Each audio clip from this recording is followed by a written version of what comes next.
Балам, мен саған киіз үйдің қалай жасалу жолдарын үйретемін.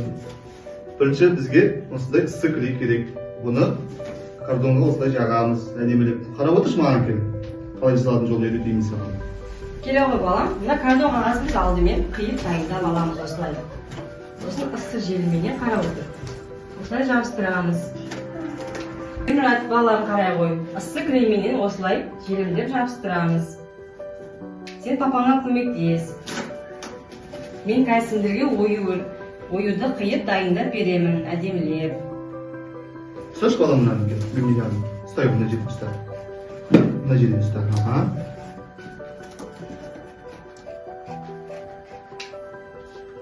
Осылай бір кілкі кілейтін астына жағып аламыз.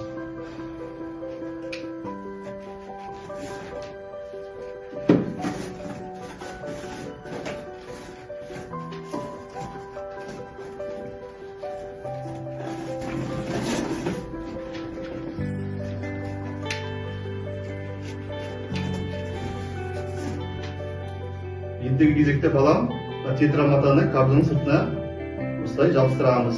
Бірінші кілемімізді осылай жағып аламыз.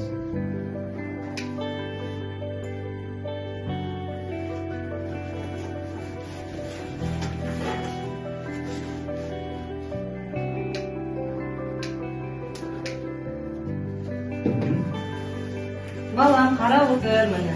Осылай істелінеді. Балам, бұл ұшық. Бұл өзі ағаштан жасалады. Бұның ұшы үшкір болады. Ортасында тоқпағы болады. Бұл жіп иіруге арналған құрал. Мына иірілген жіптен кілемше, неше түрлі алашалар тоқиды. Папа не жасадық? Балам, жаңағы біздің жасаған киіз үйіміз міне дайын болды. Балам қарай ғой, мына киіз үй біз қазақ халқымыздың сонау ғасырлар бойы қолданып келе жатырған баспанасы.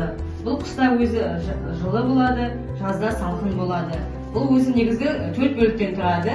Кереге, оқ, шаңырақ және сықырлау оқ бөлігінен құралады. Мінекей балам қарап, қандай керемет әкеңнің жасаған.